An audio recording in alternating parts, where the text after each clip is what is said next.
Hi, friends. I'm Chuck, and this is my good friend Bob in Ecuador. And today we're going to start a new series called Following and Fishing. We're just going to take a good look at Jesus and his ministry, and we're going to try to emulate that. And we're going to start at the very beginning. So, Bob, if you would, let's go ahead and read this story found in Matthew 4, and we'll get started. Now, as Jesus was walking by the Sea of Galilee, he saw two brothers, Simon, who was called Peter, and Andrew, his brother, casting a net into the sea, for they were fishermen.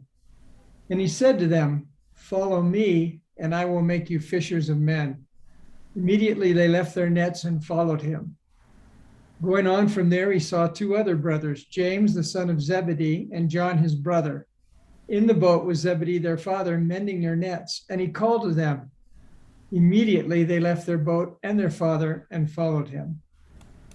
All right. So, I have several questions for you, but before I ruin the stew, what are your thoughts on the idea of Jesus giving this call to follow and fish for men? What comes to your mind?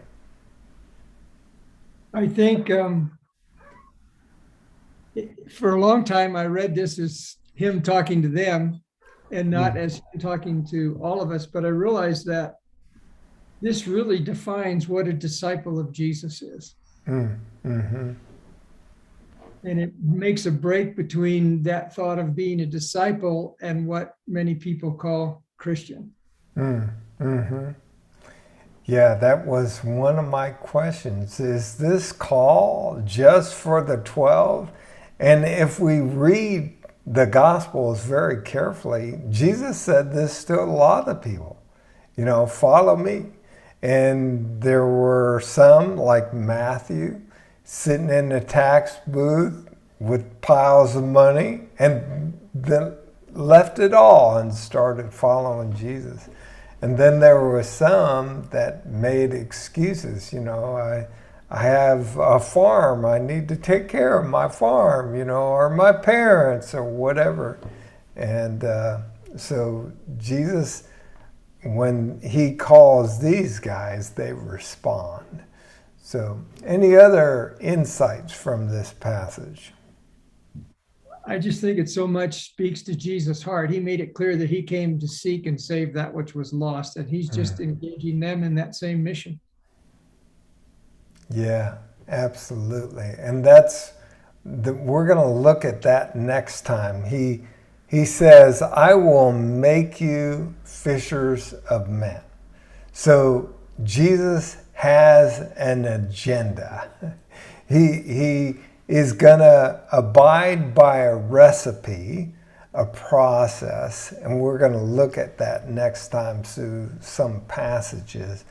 But right now, he's just giving the call. Follow me, and I'll make you fishers of men. Did these guys dilly-dally around and, hey, let me check my calendar? How did they respond? Considering that they were fishermen and they'd probably been out all night fishing, which is what people did in those days on the Sea of Galilee, I would say they didn't take much time getting off the boat and following Jesus. Yeah, I love the word that's used in this passage in verse 20. Immediately in 22, when he talks to James and John, immediately they left their nets and followed him. So there was no stalling or pausing. They were convinced that they needed to follow Jesus. So what does it mean to follow? I think he's got three parts. When he says follow me or come and follow me, the first part is you got to engage. You've got to do what he said to do to enter into relationship with him, which is repent and believe. But then following him involves allowing him and his word to transform us more and more into his image and less into our image. So following him is choosing to follow and obey what he's teaching, to make the choice to do the Jesus thing. Not always easy, but that's the call. Yeah, yeah. I like Luke 6:40. Jesus says this: "A disciple is not above his teacher, but when he's fully trained, he becomes like the teacher." And so that idea that you're talking about, we're imitating him, we're following him, we're becoming like him. You know, how about fishing for men? What does that mean? You know, it's so clear that God's mission was to restore people to a relationship with him through Jesus, that relationship that got broken by sin. And fishing for men is doing what he did. He went and called people to the good news that he paid the price. And if we believe in him and follow him, we can know that peace and that restoration with God now. Yeah, so they're carrying this message, and Jesus is just using a simple metaphor that they would understand. Okay, you've been catching fish, now you're going to catch men with the good news, So it would stand to reason that not only is Jesus going to send them out to catch men, but he's going to teach them how and what the message is, So, I think that's a key in that he doesn't ask us to do something without showing us clearly how to do that. Yeah. It's the same thing he said in 2 Corinthians, where we've got a message which is to tell people that God was in Jesus reconciling them to himself. Mm-hmm. Now, Steve Smith gave us this illustration of the coin. So can we just choose one? Can we just choose the following and not the fishing? What's the deal with the coin? Well, I love to say, if it's a dollar coin here, has a picture on one side of it of a face, and the other side's got a stamp on it. And the analogy is, hey, I want to go buy, that's a dollar coin, but I want to buy something for $2. So I'm going to cut it in half and give the two pieces to the guy. Is he going to sell it to me or not? He's not going to sell it to me. In the same way, it's a package deal. If we're following Jesus, he's going to make us into being fishers of men.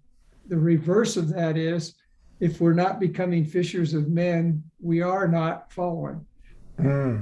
We've chosen somewhere to stop the process. Good point. I think a lot of times people I want to sign up for one side of the coin. Sorry. It comes with both sides, following and fishing.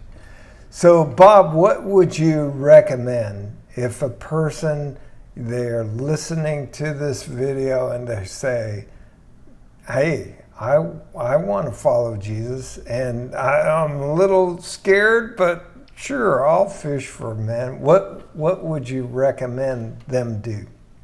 Hey, drop some contact information to us. We will hook you up with someone who can provide you with very, very simple, easy to use tools that you can use to fish for people and lead them to the good news of Jesus, but also they're tools that you can train other people so they can do the same thing and fulfill that call to be fishers of men.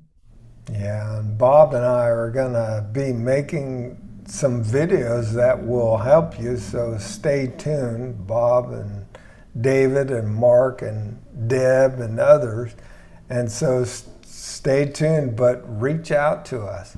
One of the things I would ask you to do is raise your hand like this, Bob, and if you're watching the video, I want you to raise your hand too. It's going to feel awkward, but just do it. Okay, Bob, do what my hand does. Ready, go. Good, good. Now it's mirrored in the video, but up, down, Perfect. Now close your eyes and do what my hand does. Follow my hand. Yeah. You can't do it, right? So one of the things I say is you can't follow what you can't see. And the clearest way to see Jesus is by reading the Gospels. And I would just make a commitment to read the Gospels daily so that you get a clear picture of who Jesus is and what he wants you to become as a follower and fisher of men. All right. Any last words, Bob? I was just thinking the two Spanish terms, porque and para qué. And porque means why, and para qué means for. And it's we're saved for something. Jesus came and blessed us with salvation with a purpose to fish for others, meaning sharing that good news with them so they too can experience that. Awesome. All right. We're off and running like a herd of turtles. So we have begun our new series, Following and Fishing. All right. We love you. God bless you. And until next time, keep following and fishing for Jesus.